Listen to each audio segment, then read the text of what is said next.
नमो हरिहन्ताणं नमो सिद्धाणं नमो आयिरियाणं नमो वज्रायाणं नमो लोये सव्यसा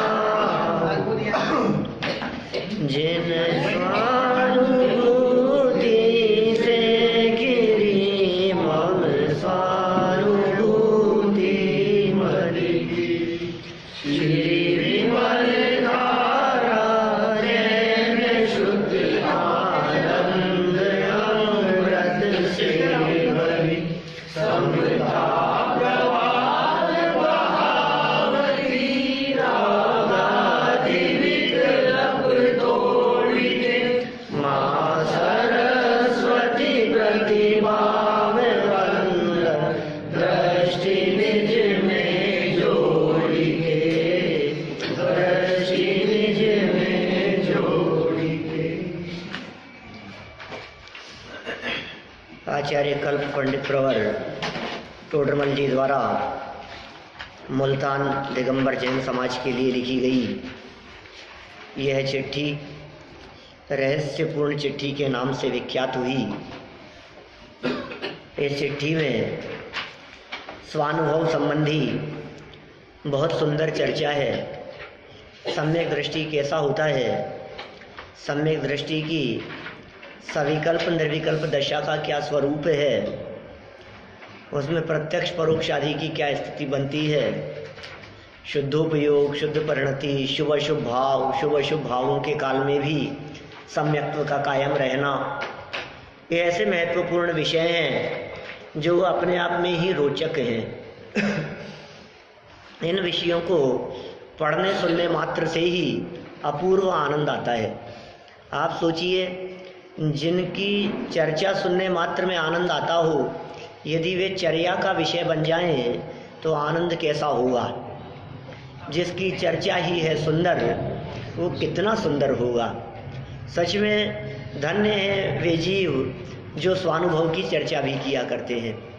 ये बातें मैं अपने मन से नहीं कह रहा हूँ, ये बात पंडित जी साहब चिट्ठी के प्रारंभ में कह चुके हैं। स्वानुभव की चर्चा करने वाले, आत्मानुभव की चर्चा करने वाले, आत्मा की अनुभूति कैसे हो सकती है, सम्यक दर्शन की प्राप्ति कैसे हो सकती है, सम्यक दृष्टि ज्ञानी जीवों का जीवन कैसा होता है, सम्यक दृष्टि जीव सविकल्प हैं या निर्विकल्प हैं, यदि सम्यक दृष्टि जीव निर्विकल्प हैं तो फिर घर गृहस्थी के काम कैसे होते हैं, और यदि वे सविकल्प हैं तो फिर वो चौथा गुणस्थान कैसे कायम रहता है, सम्यक्त्व कैसे कायम रहता है। भाई ऐसा नहीं है कि सम्यक दृष्टि जीव निर्विकल्प नहीं होता है। सम्यक दृष्टि जीव निर्विकल्प भी होते हैं, लेकिन उनकी निर्विकल्पता सदा काल बनी नहीं रहती। जिस समय उनका उपयोग समस्त बाह्य पदार्थों से हटकर, शुभ अशुभ संबंधी सर्व विकल्पों से हटकर जब अपने त्रिकाली ध्रुव ज्ञायक स्वरूप में लीन होता है, जब अपने त्रिकाली ध्रुव ज्ञायक स्वरूप के साथ में अभेद होता है उनका उपयोग, तो उस उपयोग को शुद्ध उपयोग कहते हैं। और वो शुद्ध उपयोग की दशा निर्विकल्प दशा है, उसे निर्विकल्प कह करके पुकारा जाता है। ये जो निर्विकल्पपन की बात कही गई है, यह निर्विकल्पपन शुभ और अशुभ भावों के निरोध रूप निर्विकल्प दशा है। ये ज्ञानात्मक निर्विकल्प दशा की बात नहीं है, क्योंकि ज्ञान तो स्वभाव से ही सविकल्प होता है। ज्ञान का सविकल्पपना पदार्थों को भेद रूप जानना, प्रत्येक पदार्थ भेद रूप जाना जाता है, भिन्न भिन्न जानना, इसको ही ज्ञान सविकल्पपना कहलाता है। यही ज्ञान का सविकल्पपना है। तो अनुभूति के काल में भी ज्ञान सविकल्प ही है, आत्मानुभूति के काल में भी ज्ञान सविकल्प है, शुद्धोपयोग के काल में भी ज्ञान सविकल्प है, केवल ज्ञानियों का ज्ञान भी सविकल्प ज्ञान है, सिद्ध भगवान का ज्ञान भी सविकल्प ज्ञान है, क्योंकि सविकल्पपना ये ज्ञान का स्वरूप है। तो फिर आप कहते हो कि ज्ञान का स्वरूप है और अनुभूति निर्विकल्प होती है, कि हाँ अनुभूति निर्विकल्प होती है। तो जो अनुभूति के निर्विकल्प पने की बात है, वो अनुभूति का निर्विकल्प पना वो ज्ञान का निर्विकल्पपना नहीं है, चारित्र संबंधी निर्विकल्पना है। क्योंकि शुभ अशुभ से रहित कहा ना। देखो दौलत राम जी ने कैसा प्रयोग किया 5वीं ढाल में संवर की चर्चा करते हुए, जिन पुण्य पाप नहीं कीना आत्म अनुभव चित दीना। क्या कहा? जिन पुण्य पाप नहीं कीना आत्म अनुभव चित दीना, तिन्हीं विधियावत रोके संवर लहि सुख अवलोके। पुण्य भी नहीं कीना, पाप भी नहीं कीना, जो शुभोपयोग में भी प्रवृत्ति नहीं कर रहा है, अशुभोपयोग में भी प्रवृत्ति नहीं कर रहा है, पुण्य और पाप दोनों में जिसकी प्रवृत्ति नहीं है, और आत्म अनुभव चित्त दीना। पुण्य और पाप नहीं किया तो किया क्या ये बताओ? कि साहब विषय कषायों में प्रवृत्ति नहीं की, ये ठीक है, समझ में आ गई, नहीं की। तो फिर का स्वाध्याय आदि शुभ भाव आदि के अंदर भी प्रवृत्ति नहीं की, देव पूजा आदि के अंदर भी प्रवृत्ति नहीं की। तीर्थ वंदना, तीर्थ वंदना में भी नहीं लगा रहा, तीर्थ वंदना संबंधी विकल्प। देखो भाई, पाप क्रियाएं जो जगत में दिखाई देती है उनका कर्ता तो ये चेतन आत्मा है ही नहीं। शुभ क्रियाएं जो जगत में दिखाई देती है उनका कर्ता ये आत्मा तो त्रिकाल नहीं है। क्या कह रहा हूं मैं? सावधानी। पाप क्रिया माने आलू खाने की क्रिया, हिंसा करने की क्रिया, किसी जीव को मारने की क्रिया, ये सब पाप क्रियाएं हैं। झूठ बोलने की क्रिया, ये सब पाप क्रिया है। हिंसा, झूठ, चोरी करना, कुशील व्यभिचार, परिग्रह, संचय, ये सब पाप क्रिया है ना। बोले ये पाप क्रिया तो ये जीव त्रिकाल नहीं कर सकता, क्योंकि परद्रव्य का कर्ता धर्ता अपना जीव के होता नहीं है। तो फिर कौन से पाप के निषेध की बात कर रहे हैं? कि पाप भाव ये जीव करता है। क्या कहा? हिंसा नहीं कर सकता, मतलब किसी को मार नहीं सकता, लेकिन मारने का भाव करता है। तो इस जीव को जो पाप लगता है वो पाप किसी को मारने का नहीं लगता, मारने के भाव का लगता है। मारने का पाप नहीं है, मारने के भाव का पाप है। अच्छा, अब दूसरी तरफ लगाओ, शुभ भावों में लगाओ कि साहब मैंने पूजन करी, क्या पूजन करना, शास्त्र पढ़ना, भूखे रह करके उपवास करना, अणुव्रत और महाव्रत आदि का पालन करना, बाहर में 4 हाथ जमीन देख करके चलना, एरिया समिति से चल रहे हैं, भाषा समिति से बोल रहे हैं। बोले ये काम तो तू कर नहीं सकता, ये तो सच्चाई है। तो फिर साहब ये पुण्य नहीं, नहीं ये पुण्य नहीं है।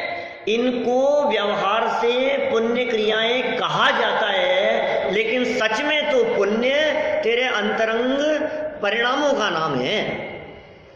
पाप तेरे परिणामों में है, पुण्य तेरे परिणामों में है। तो जिन पुण्य पाप नहीं कीना, तो क्या किया कि शुभ परिणाम भी नहीं हुए और अशुभ परिणाम भी नहीं हुए। शुभ और अशुभ परिणाम कौन से गुण की पर्याय है?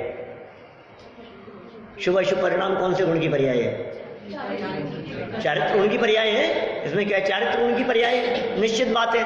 तो पुण्य पाप नहीं कीना माने चारित्र गुण की पर्याय में शुभ और अशुभ रूप परिणमन नहीं हुआ। क्या कहा? चारित्र गुण की पर्याय में शुभ और अशुभ रूप परिणमन नहीं हुआ।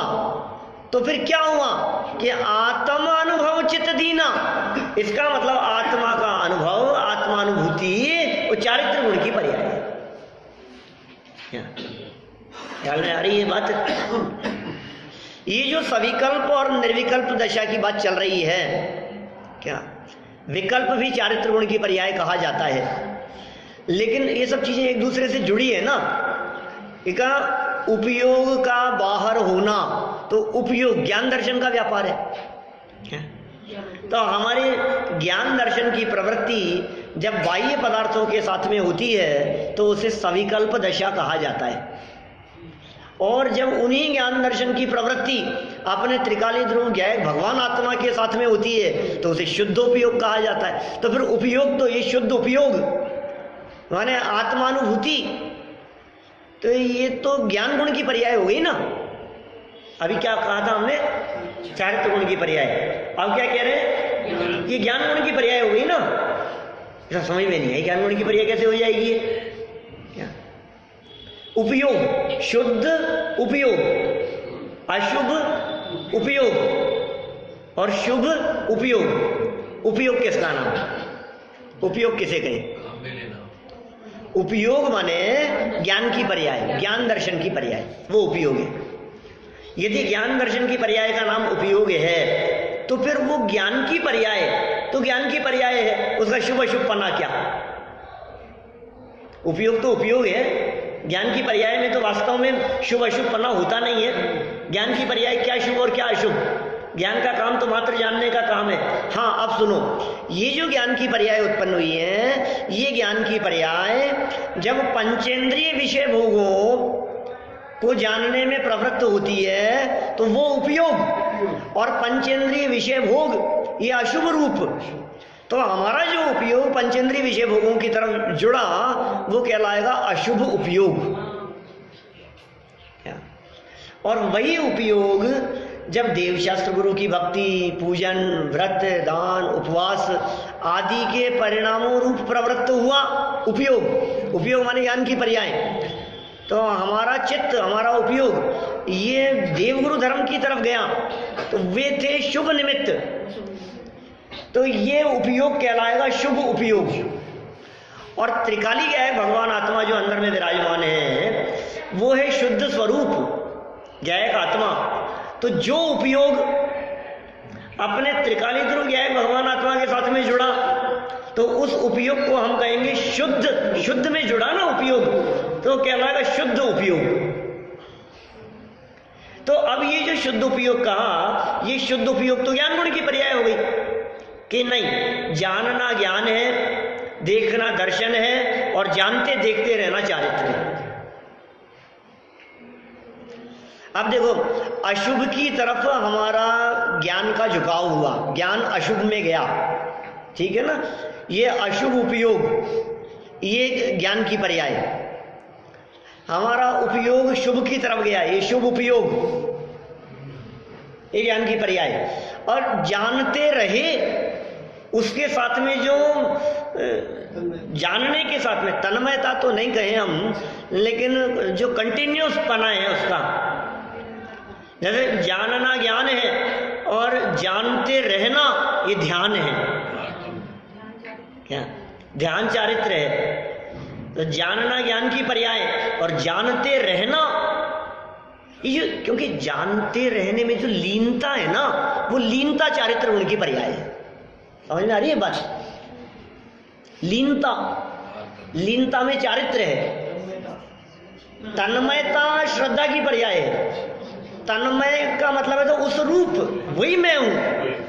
अभी ये जो सम्यक दर्शन की जो चर्चा चल रही है, सम्यक दर्शन की सविकल्प निर्विकल्प, इस चर्चा में सम्यक दृष्टि जीव को जिस समय आत्मा की अनुभूति का काल नहीं है, क्योंकि अनुभूति का काल तो सदा काल हो नहीं सकता, सम्यक दृष्टियों के अनुभूति का काल सदा हो नहीं सकता। यदि अनुभूति का काल परमानेंट हो जाए या निर्विकल्प अनुभूति में ही रहे सम्यक दृष्टि जीव, तो फिर चौथे गुणस्थान से सीधे सिद्ध अवस्था हो जाए। यदि वो निर्विकल्प अवस्था बनी ही रहे तब तो वितरण भाव हो जाए, अनंत दशा हो जाए, सिद्ध दशा हो जाए, तो चौथा गुणस्थान कहाँ रहा? तो वो तो टेम्परेरी रहता है। आपने बोला कि जैसे सिद्धों के सविकल्प दशा भी होती है। हाँ, वो ज्ञानात्मक, वो ज्ञान का स्वभाव सविकल्प है कि वो तो हर समय। हाँ, आत्मा की अनुभूति जो है वो अनुभूति निर्विकल्प अवस्था है। ये जो कहा जाता है ये चारित्र की अपेक्षा कहा जाता है। आत्मानुभूति को जो हमने निर्विकल्प कह करके पुकारा, और यहाँ जो ये निर्विकल्प संबंधी चर्चा चल रही है, ये चारित्र संबंधी चर्चा चल रही है, ये ज्ञान संबंधी चर्चा नहीं है। देखना एक बार बारीकी से हम जो बात कह रहे हैं उस बात को ध्यान देना। क्या कह रहे हैं? कह रहे हैं सविकल्प दशा और निर्विकल्प दशा, दो दशाएं हैं। अब प्रश्न ये हमने ये पूछा कि सम्यक दृष्टि यानी जीव वो सविकल्प है या निर्विकल्प है? तो यहाँ पंडित जी ने जवाब क्या दिया कि सम्यक दृष्टि का जो उपयोग है क्या, वो सविकल्प भी है और निर्विकल्प भी है। सम्यक दृष्टि की दशा सविकल्प दशा भी है और निर्विकल्प दशा भी है। दोनों एट ए टाइम नहीं हो सकता। जिस समय सविकल्प होगा उस समय निर्विकल्प नहीं हो सकता, जिस समय निर्विकल्प होगा उस समय सविकल्प नहीं हो सकता। बराबर है बात, कोई दिक्कत नहीं है यहाँ तक। अब सुनो, जिस समय वो निर्विकल्प हुआ उस समय तो शुद्धोपयोग का काल है, जिस समय वो निर्विकल्प हुआ उस समय तो अतीन्द्रिय आनंद में मतलब त्रिकाली ध्रुव में लीनता का काल है। जिस समय आत्मा में लीन हुआ उस समय तो आनंद आ रहा है, अपूर्व आनंद है।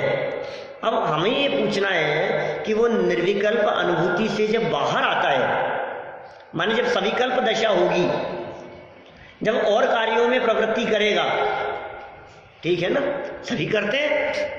जो व्यक्ति का जो काम कहा गया है वो सब तरह के काम करते हैं ना व्यक्ति। जैसे मान लो इंजीनियरिंग है, इंजीनियर है व्यक्ति या डॉक्टर है, तो क्या वो मरीजों की जांच का ही काम करता है? उनको देखता ही है, खाना नहीं खाता है, और भी तो सब काम करता है कि नहीं? ऐसे सम्यक दृष्टि जीव है तो सम्यक्त्व की उत्पत्ति के काल में तो अनुभूति का नियम है। क्या सम्यक्त्व की उत्पत्ति के काल में अनुभूति का नियम है। फिर सम्यक्त्व के बने रहने में अनुभूति नहीं है, लेकिन वो आनंद जरूर है। अभी देखो, अब आनंद दो तरह का हो गया। क्या, अब सुनना, देखो थोड़ा उपयोग को एकाग्र करके सुनना, सब बारीक चर्चा चल रही है। कई दिन से अपन सोच रहे थे और बारीक और क्या करेंगे, जैसा वस्तु स्वरूप है उसकी चर्चा कर रहे हैं। आनंद दो तरह का, नीरज जी साहब, दो तरह का आनंद। एक आनंद वो जब शुद्धोपयोग का आनंद है, एक आनंद वो जब निर्विकल्प दशा है, और दूसरा आनंद जो सविकल्प दशा में भी मेंटेन रहता है।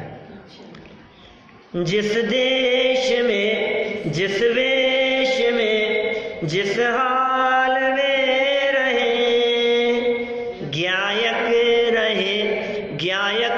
रहे, बस ज्ञायक ही रहे। ये जो ज्ञायक पने का आनंद है, ये आनंद मेंटेन है कि नहीं, बोलो? अनुभूति से बाहर आने के बाद में भी ये आनंद मेंटेन है कि नहीं? यह सम्यक दृष्टि ज्ञानी जीव दुखी होते होंगे। बाहर नारक कृत दुख भुगते और अंतर सुखरस घटाघटी, तो अंतर सुखरस घटाघटी की जो बात है, ये क्या शुद्धोपयोग की बात है? ये क्या अनुभूति की बात है? अनुभूति से बाहर आने के बाद भी क्या, देखो भाई, ऐसा नहीं होता है जिस समय आप भोजन कर रहे हैं बहुत आपको अच्छा लग रहा है, और जब भोजन कर चुकते हैं तब आप कहते हैं मजा आ गया। तो भोजन कर रहे थे तब मजा आया कि अभी अभी कह रहे हो मजा आया? भोजन के बाद में भी जो हमारे को कुछ देर तक उसकी स्मृति कायम रही, वो जो मेंटेन रहा, यह आनंद है। अब यह आनंद कब तक मेंटेन रहता है? शुद्धोपयोग से बाहर आने के बाद भी यह आनंद तब तक मेंटेन रहेगा जब तक परिणति में शुद्धता कायम है। क्या कहा? वो जो परिणति है ना, वो परिणति में शुद्धता का क्राइटेरिया कितना है? कब तक रहेगी वो परिणति में शुद्धता?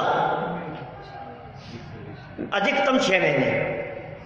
सम्यक दृष्टियों के अधिकतम 6 महीने, पंचम गुणस्थानवर्तियों के अधिकतम 15 दिन, छठवें सातवें गुणस्थानवर्तियों का छठवां गुणस्थान सातवां गुणस्थान अधिकतम अंतर्मूर्त से ज्यादा नहीं। सातवें गुणस्थान का काल अंतर्मूर्त से ज्यादा नहीं है, छठवें गुणस्थान का काल अंतर्मूर्त से ज्यादा नहीं है, और पलटता रहे छठे से सातवां और सातवें से छठा तो हजारों वर्ष भी लग जाए। लगातार सातवें में रहे, अंतर्मूर्त रह गए, उसका जो यथा योग्य काल है तो वो सातवां गुणस्थान स्वस्थान सातवें गुणस्थान से सातिशय अप्रमत्त दशा हो जाती है। पढ़े ना गुणस्थान? सातवें गुणस्थान का नाम क्या है? स्वस्थान सातिशय अप्रमत्त। तो स्वस्थान सातिशय क्या बोल रहा हूं मैं? सातवें गुणस्थान के 2 रूप है, सातवें गुणस्थान के 2 भेद है, एक स्वस्थान अप्रमत्त और एक सातिशय अप्रमत्त। अप्रमत्त नाम है ना उसका। तो स्वस्थान अप्रमत्त और सातिशय अप्रमत्त। स्वस्थान अप्रमत्त किसका नाम? जो सातवां गुणस्थान छठवें में आएगा, प्रमत्त में आएगा, फिर अप्रमत्त में आया सातवें में, फिर प्रमत्त आया छठे में, फिर अप्रमत्त आया सातवें में। ये जो चल रही है स्थिति, ये है स्वस्थान, अपने स्थान पर है। और सातिशय छलांग लगाने वाला, ऊपर दौड़ने वाला। सातवें गुणस्थान की जब सातिशय दशा होती है तो वो जीव श्रेणी चढ़ने वाला होता है, दौड़ लगाता है वो उस तरफ, उधर जा रहा है। सब समझ में आ रही है बात? तो हमने ये कहा यहाँ कि छठवां गुणस्थान मैक्सिमम कितना? अंतर्मूर्त। सातवां गुणस्थान मैक्सिमम कितना? अंतर्मूर्त। तो उनकी जो परिणति की धारा चल रही है वो भी अंतर्मूर्ति चलेगी। छठवें सातवें गुणस्थान वर्ती के कौन सी परिणति की धारा? अनंतानुबंधी, अप्रत्याख्यान और प्रत्याख्यान कषाय के अभाव में, माने इतनी कषायों का अभाव हो जाने पर जो शुद्धता प्रकट हुई है वो शुद्धता मेंटेन है। क्या कहा? वो शुद्धता मेंटेन है। जैसे पंचम गुणस्थान वर्तियों की शुद्ध परिणति की बात करो, शुद्धोपयोग तो कभी कभी हो, क्या रोज भी हो तो कोई बात नहीं है। शुद्धोपयोग को हमने क्या कह करके पुकारा? आत्मा अनुभूति, वो शुद्धोपयोग रूप है। अब उस शुद्धोपयोग से जैसे ही बाहर आए तो शुद्धता मेंटेन है कि नहीं? अशुद्ध हो गया होगा, किया धारा सब बेकार हो गया होगा, रहेगा ना वो मेंटेन, माने वो शुद्धता मेंटेन रहेगी ना। जब जब अनंतानुबंधी का अभाव होगा तो शुद्धोपयोग के काल में ही होगा। चौथा गुणस्थान।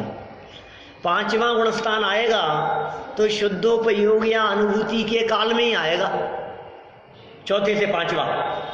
अब चौथे से पांचवा आया, पांचवें गुणस्थान में आकर जैसे ही पांचवा गुणस्थान हुआ, जैसे ही शुद्धोपयोग हुआ था प्रथम क्षण, तो अनंतानुबंधी और अप्रत्याख्यान दोनों चले गई, नष्ट हो गई। अब उपयोग बाहर आ गया तो वो नष्ट करने वाला काम तो कर चुके थे ना। तो अशुद्धि के चले जाने पर वो शुद्धता जो मेंटेन रही है उसका नाम है शुद्ध परिणति। अशुद्धता के चले जा, वो मेंटेन कितने समय तक रही? मैंने 7वें अध्याय में किसी प्रकरण के समय पौन घंटा इस विषय के ऊपर चर्चा की थी, शुद्धोपयोग शुद्ध परिणति। क्या वो प्रवचन सुनने योग्य है उस समय का, रिकॉर्ड होंगे बहुत जगह। तो मेरा कहने का मतलब ये शुद्धोपयोग और शुद्ध परिणति क्या है? चार्जिंग है। अब कोई व्यक्ति ये कहे कि साहब शुद्ध परिणति अच्छी चीज है, फिर शुद्धोपयोग की क्या जरूरत है? क्या तो कहा, जिस समय शुद्धोपयोग होता है या जिस समय आत्म अनुभूति का काल होता है वो चार्जिंग का काल है। समझ में आ रही है बात? उस समय आनंद विशेष है, अनुभूति के काल में आनंद विशेष है और उपयोग बाहर आने पर वो विशेष नहीं है आनंद। हाँ, अब सम्यक्त्व की बात करो तो अनुभूति का काल हो, माने निर्विकल्प दशा का काल या सविकल्प दशा का काल हो, सम्यक्त्व में कोई फर्क नहीं है। क्या सम्यक्त्व में फर्क नहीं है? श्रद्धा में कहाँ फर्क है? क्योंकि देखिए, मैं अभी इसको दूसरी तरह से देखो, आप इसको दूसरे प्रकार से बताता हूं। सम्यक दर्शन श्रद्धा गुण का काम है। क्या? और ये जो शुद्धोपयोग आदि की जो चर्चा की या सविकल्प निर्विकल्प दशा की जो बात की, ये चारित्र का काम है। सविकल्प दशा और निर्विकल्प दशा ये चारित्र में हो रही है, ठीक है।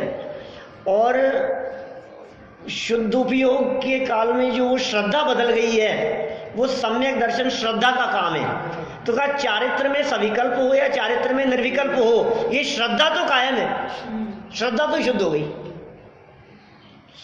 चारित्र की सविकल्प दशा से श्रद्धा इफेक्टेड नहीं हो रही, चारित्र की निर्विकल्प दशा से उस श्रद्धा में कुछ परिवर्तन हो गया हो ऐसा नहीं है। हाँ, इतना अवश्य है कि जिस समय वो निर्विकल्प दशा प्रथम बार होती है उस समय श्रद्धा मिथ्या से सम्यक हो जाती है।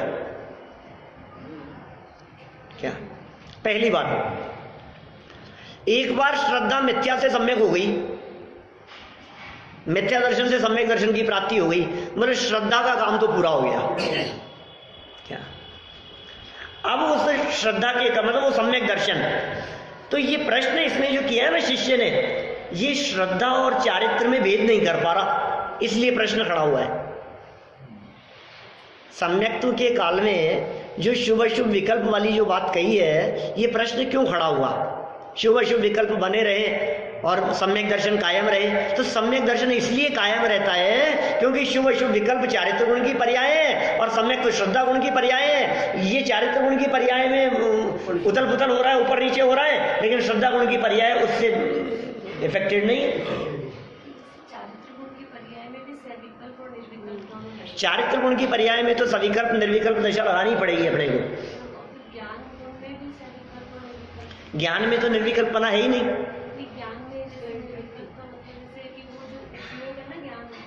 वो चारित्र रूप है, इसलिए वो जो शुद्धोपयोग कहा अपन ने, वो चारित्र रूप लगाना। क्यों? शुभ अशुभ भी उसी में लगेगा। शुभ अशुभ भी तो चारित्र गुण की पर्याय है ना। शुभाशुभ कौन से गुण की पर्याय है? पुण्य पाप कौन से गुण की पर्याय है? हाँ हाँ, लेकिन एक समय के बाद उसमें लगा रहा ना, वो चारित्र गुण की अवस्था है।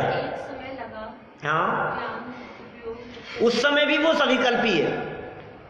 क्या? उस समय भी वो सविकल्पी है। विकल्प भेद रूप जान रहा है, निज को निज पर को पर जान, ये चीज है ना।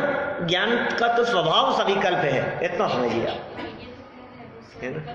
जब स्वभाव सविकल्प है तो स्वभाव कभी छूटता नहीं है। स्वभाव किसे कहें? जो सदा काल रहे उसका नाम है स्वभाव। अभी है और अभी नहीं है, उसका नाम स्वभाव नहीं है।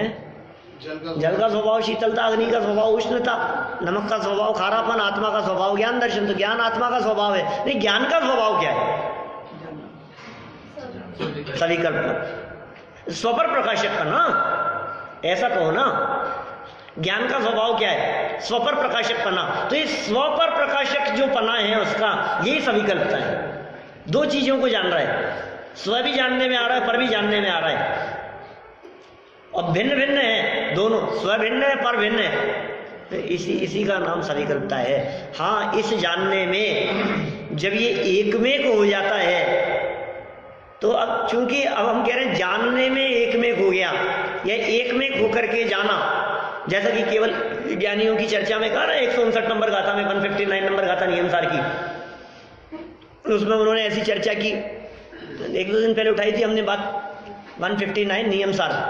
उसमें क्या कहा? केवल ज्ञानी परमात्मा लोकालोक को व्यवहार से जानते, निश्चय से आत्मा को ही जानते। तो फिर परमात्मा प्रकाश वगैरह में जब इसका समाधान दिया तो उन्होंने क्या बात कही कि वो लोकालोक को तन्मय होकर नहीं जानते। अब मेरा ये कहना है यहाँ पर कि तन्मय होकर के जानना, ये तो ज्ञान का काम कहाँ है? ज्ञान में तन्मयता अतन्मयता का सवाल ही कहाँ है? ज्ञान का काम तो जानना मात्र है, ज्ञान में तो तन्मयता अतन्मयता का कोई सवाल ही नहीं। कि नहीं साहब, ये ज्ञान ने तन्मय होकर के जाना। अरे ज्ञान के साथ में जो श्रद्धा गुण की पर्याय ने उसने अपनापन किया, इसलिए हमने कहा कि ज्ञान ने तन्मय होकर के जाना। वास्तव में तन्मयता वहां श्रद्धा का काम है। जब हमने ऐसा प्रयोग किया ना कि ज्ञान तन्मय होकर के जानते हैं, अज्ञानी पर पदार्थों को तन्मय होकर के जानता है और ज्ञानी अतन्मय होकर के जानते हैं। तो हमने यहाँ श्रद्धा और ज्ञान दोनों को साथ में मिलाकर के कथन किया है। यद्यपि बोलने में ऐसा ही लग रहा है कि ज्ञान तन्मय हुआ, ज्ञान तन्मय नहीं हुआ। ज्ञान तो सदाकाल तन्मय है। ज्ञान तो जानने मात्र का काम करता है। ज्ञान में तो पदार्थ झलकते मात्र हैं। तो फिर तन्मय होके जानने का मतलब क्या निकला? श्रद्धा। उसके साथ में श्रद्धा क्या काम कर रही है? श्रद्धा का काम है तन्मयता और अतन्मयता। चौथे गुणस्थान वाला भी तन्मय होकर के नहीं जानता। एक समय की जो अनुभूति का कारण काल है उसमें स्व को स्व जाना और पर को पर जाना। हाँ, जो भी भेद खड़ा हुआ है वहां, जो भी भेद खड़ा होगा ज्ञान में। अब अनुभूति को देखो, विविध अपेक्षाओं से उस अनुभूति को विविध गुणों की पर्याय कहा जाता है। अब यदि अनुभूति को वेदन से जोड़ोगे, अभी समझना, नई बात कहता हूं, अनुभूति को यदि आप वेदन से जोड़ोगे तो विद धातु जानने के अर्थ में है, तो वेदन ज्ञान में होता है। जाना किसने उस आनंद को? तो आनंद आया, ये बात कौन कहेगा कि आनंद आया? ये जाना किसने? ज्ञान ने। तो जो अनुभूति में यदि आप वेदन लोगे, जिसने उस आनंद को जाना है ऐसा लोगे, तो ज्ञान गुण की पर्याय हो गई अनुभूति। लेकिन उसी अनुभूति में पुण्य पाप नहीं कीना ऐसा कहोगे तो चारित्र गुण की पर्याय हो गई। और वही अनुभूति, समझो आप, वही अनुभूति आनंद गुण की पर्याय, सुख गुण की पर्याय। सुख गुण का क्या काम होगा? आत्मा में सुख नाम का गुण है कि नहीं है? तो जो अतीन्द्रिय आनंद आ रहा है वो अतीन्द्रिय आनंद सुख गुण की पर्याय है या नहीं? उस अतीन्द्रिय आनंद को सुख गुण की पर्याय मानेंगे। फिर सुनो और नई बात कि सुख गुण की पर्याय कैसे कहें हम उसको? जिस समय आत्मा का अतीन्द्रिय आनंद आता है उस समय अकेले सुख गुण का ही स्वाद नहीं आता, आत्मा के अनंत गुणों का भी स्वाद आता है। क्या?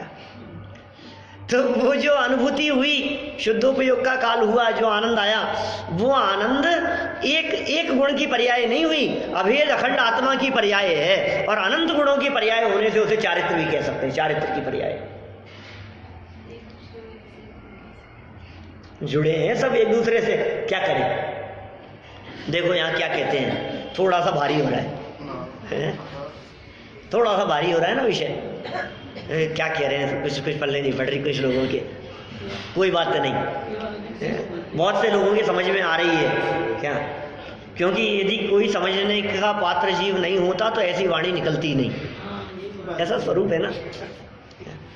जो शब्द निकल रहे हैं इसका मतलब उन शब्दों को समझने की पात्रता वाले जीव सामने नियम से मौजूद हैं।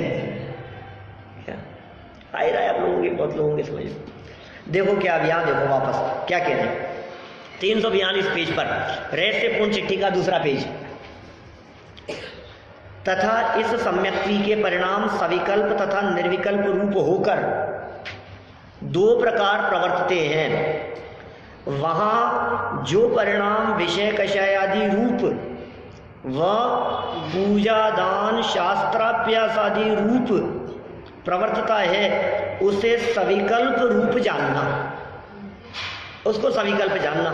यहाँ प्रश्न, शुभाशुभ रूप परिणमित होते हुए, शुभ रूप परिणमित होते हुए, अशुभ रूप परिणमित होते हुए, पाप रूप प्रवृत्ति करते हुए, बोलो कैसी कैसी स्थिति होगी? क्या क्या नहीं करते ये सम्यक दृष्टि ज्ञानी जीव? घर गृहस्थी में रहते हुए क्या प्रवृत्तियां उनके नहीं होती? विवाह शादियां भी होती हैं, बच्चे भी होते हैं, उनकी पढ़ाई लिखाई भी होती है, दुकानदारी भी होती है, घूमना फिरना भी होता है, सब काम होते हैं उनके। ये सब काम कोई रुक थोड़ी ना जाता। और नहीं सम्यक दृष्टि है, वो तो निर्विकल्प आत्मा की अनुभूति, वो कैसे करेगा? सम्यक दृष्टि है, सम्यक दृष्टि शादी नहीं करता होगा। पंचम गुण स्थानवर्ती भी है शादी करने वाला, बोलो। ये कह रहे हैं शुभ शुभाशुभ रूप परिणमित होते हुए सम्यक्त्व का अस्तित्व कैसे पाया जाता है? ये शंका क्यों हुई?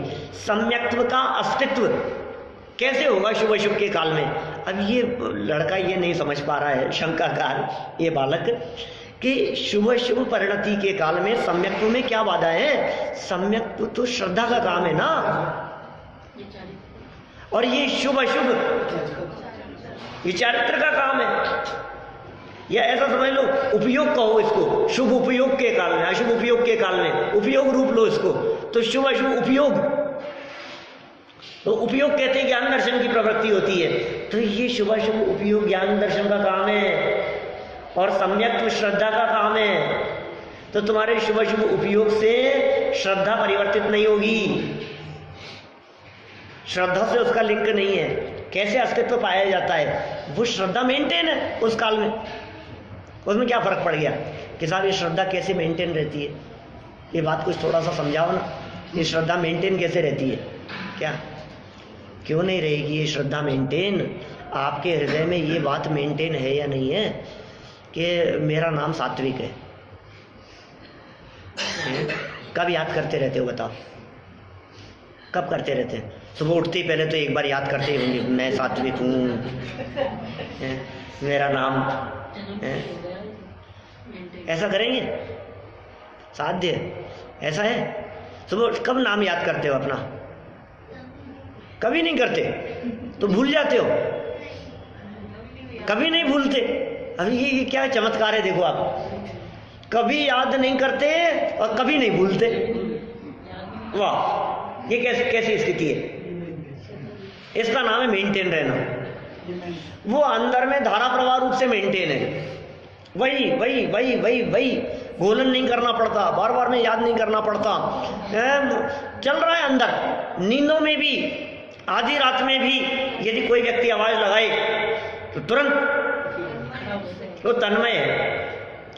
अपने नाम के साथ में हम लोगों की जो तन्मयता है, अपने नाम के साथ में, ये तन्मयता कब नहीं है बताओ? इतनी ज्यादा तन्मयता है कि शास्त्र पढ़ते पढ़ते यदि कहीं नाम आ जाए ना, तो कोई लिंक नहीं है तेरे से कोई मतलब नहीं है उसका, क्या? और थोड़ा सा तो लगता है कि ये मेरा है, और खराब हो तो, खोटे अर्थ में हो तो कैसा लगता है? नाम बदनाम कर दिया। कई लोग पूछते हैं, पंडित जी बच्चे के लिए अच्छा नाम बतलाओ, ऐसा बतला बिल्कुल यूनिक होना चाहिए, किसी का नहीं हो। मैंने कहा रावण रख लो, किसी का नहीं। रावण ने क्या करा? अरे नहीं, रावण तो इतना खराब, अरे तो वो खराब था, तुम्हारा बच्चा खराब थोड़ी ना है। लेकिन उस नाम के साथ में इतनी तन्मयता हो गई उस व्यक्तित्व की क्या, कि वो नाम ही खराब हो गया। लादेन रख लो, दुर्योधन रख लो, शकुनी तो बहुत अच्छा है, शकुन सब काम में शकुन देखते हुए लोग, शकुनी रख लो ना। ये क्या हो गया? और कोई कहीं अपना कोई नाम दिखे, इतनी तन्मयता दिखती है, ये मैं हूँ, ये जो मैं पने की मान्यता, ये ही मैं हूँ, ये मान्यता धारा प्रवाह रूप से चलती है। भले ही शब्द कुछ भी बोल रहा हो, शब्द कुछ भी निकल रहे हो, लेकिन वो धारा बह रही है कि नहीं अंदर में। इस धारा के संदर्भ में यहाँ इन्होंने गुमास्ते का उदाहरण देकर के बहुत सुंदर चर्चा की। मुनीम, मैनेजर, काम करने वाला, बिल्कुल नौकर नहीं, थोड़ा मुनीम से नीचे नहीं, अधिकारी, मालिक से नीचे। हाँ, मतलब मालिक के निर्देशन में काम करने वाला। देखो जरा समाधान, बहुत ही सुंदर बात है भाई, क्या उदाहरण देकर के बात समझाते हैं। मैं पढ़ता हूँ, पूरा पैराग्राफ पढ़ता हूँ एक बार, है ना। जैसे कोई गुमाश्ता सेठ के कार्य में प्रवर्तता है, उस कार्य को अपना भी कहता है, हर्ष विषाद को भी प्राप्त होता है, उस कार्य में प्रवर्तते हुए अपनी और सेठ की जुदाई का विचार नहीं करता। वो कितना तन्मय है, वो मतलब वो एक में एक है, उसके साथ में हर्ष विषाद भी कर रहा है, सब बातें उसको, खेत खिन्नता भी है। परंतु अंतरंग श्रद्धान ऐसा है कि यह मेरा कार्य नहीं है। बोलो, ये फर्क है। सामान बिकता है, उसे बहुत प्रसन्नता होती है, नहीं बिकता है उसे भी खेद होता है, संभालता है, बिजनेस बढ़ाने की सोचता है, खूब बढ़ाता है, संभालता है, नफ़ा होता है तो हर्ष होता है, नुकसान होता है तो अपनी कंपनी का इतना टर्नओवर हो गया इस साल तो बहुत मज़ा आ गया, तो ये मैनेजर को भी मज़ा आता है। काम करने वाले को भी मजा आता है, हर्ष विषाद करता हुआ भी दिखाई देता है, सुखी दुखी होता हुआ भी दिखाई देता है, तथापि अंतरंग में इस बात को बराबर श्रद्धा में बिठाए रखता है कि ये प्रॉफिट मेरा नहीं है, ये प्रॉफिट तो सेठ जी का है। मुझे तो वही 1500 मिलने वाले। क्या? मुझे तो वही 1500 मिलने मुझे तो वही मिलने वाले हैं जो मिलेंगे, जितनी तनख्वाह है उतनी मिलेगी। अभी देखो, अभी ये ऐसा काम करने वाले को करें ईमानदार है, ये ऐसा नहीं कि खूब उसमें हर्ष करने लग गया तो वो अंदर में उसको अपना ही मानने लग जाए, बेईमान हो जाएगा। ये कह रहे हैं देखो अभी, यदि वह सेठ के धन को चुराकर, ऊपर आधी रहेगी, हाँ, देखो, परंतु अंतरंग श्रद्धान ऐसा है कि यह मेरा कार्य नहीं है, ऐसा कार्य करता गुमाश्ता साहूकार है, ईमानदार है वो, ऐसा काम करने वाला। कौन से गुमाश्ते की बात कर रहे हैं? वो गुमाश्ता जो हर्ष शोक करता हुआ दिखाई दे रहा है, तथापि अंतरंग में अपने आप को उससे भिन्न जानता है और उस नफा नुकसान को सेठ का ही जानता है, ऐसे कार्य करता हुआ वो गुमाश्ता साहूकार है। यदि वह सेठ के धन को चुराकर अपना माने तो गुमाश्ता चोर होए। धन को चुराकर अपना माने, चुराना कहाँ होता है? अरे चुराना क्या होता है ये बताओ? ये जो चुराना होता है ना, ये चुराना बाहर में कहीं नहीं होता, अंदर होता है। जैसे देखो, ऐसे वस्तुओं के चुराने में आपको ये बात समझ में नहीं आती। मैं आपसे कहता हूं, इन्होंने इनकी जमीन हड़प ली। क्या क्या कहा आपने? इन्होंने इनकी जमीन हड़प ली। हड़प ली मतलब वही चोरी कर ली। तो चोरी कर ली तो वो जमीन कितनी अपनी जगह से खिसकी है? वो क्या हुआ? जमीन कितनी खिसकी, क्या हुआ? कि इन्होंने उस जमीन को अपना मान लिया, इसका नाम है हड़प लेना। समझ में आ रही है बात? जो किसी और की थी उसे अपना मान लेना, इसका नाम है चोरी। बनारसी दास जी ने ऐसी आध्यात्मिक व्याख्या की, सप्त व्यसनों की चर्चा करते हुए नाटक समयसार में, चोरी की व्याख्या करते हुए क्या लिखा वहां छंद? प्यार सो पराई सोंजे गही वे की चाह चोरी, बस इसका नाम चोरी। अशुभ में हार शुभ में जीत यही द्युत कर्म है, देह की मगनताई यह मांस बकी वो। ये सारे आध्यात्मिक निरूपण किए और ऐसा करते हुए अंतिम लाइन में, सेकंड लास्ट लाइन में, वहां चोरी के संदर्भ में क्या लिख दिया? प्यार सो पराई सोच गही वे की चाह चोरी है। अपना अधिकार उसके ऊपर जमा लिया तो चोरी है। तो ये जो गुमाश्ता सेठ के यहाँ नौकरी करता है, ये नौकरी करता हुआ भी कुछ मतलब दिमाग में उसके ये है कि ये तो मेरा ही है। यदि ऐसा आ जाए तो कह रहे हैं चोर हो। यदि वह सेठ के धन को चुराकर अपना माने तो गुमाश्ता चोर होए। उसी प्रकार कर्मोदय जनित, अब सम्यक दृष्टियों की बात कर रहे हैं, कर्मोदय जनित शुभाशुभ रूप कार्य को करता हुआ तद्रूप परिणमित हो। शुभ रूप भी परिणमित हो रहा है, क्या अशुभ रूप भी परिणमित हो रहा है। भक्ति करता है तो पूरी उससे करता है, बड़े चित्त की एकाग्रता से। पूजन करता है तो वो भी भोजन करता है तो ठाठ से। ऐसी बात नहीं है कि सम्यक दृष्टि जीवों के बच्चों की ब्याह शादियां होती होगी, मान लो ऐसे ही कर देते होंगे, मेरे सपने से हल्का हल्का काम कर दिया है, बहुत ठाठ से करेंगे, क्या शान से करेंगे।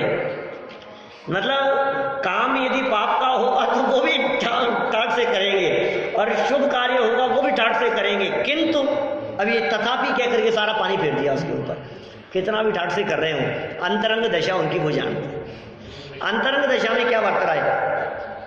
तथापि अंतरंग में ऐसा श्रद्धान है कि यह कार्य मेरा नहीं है, मैं इसका करता धरता नहीं हूं। अंदर में श्रद्धान बराबर बना हुआ। यदि शरीर आश्रित व्रत संयम को भी अपना माने सुनो, शरीर आश्रित व्रत संयम को भी अपना माने तो मिथ्या दृष्टि होए तो ऐसे सविकल्प परिणाम होते।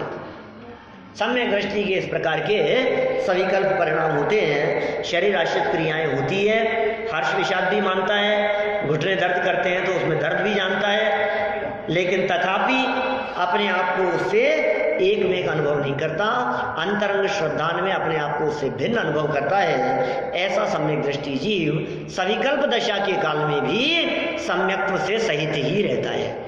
इस प्रकार सविकल्प दशा में सम्यक्त्व मेंटेन रहने संबंधी बात हमने यहाँ देखी है। विशेष चर्चा हम कल करेंगे।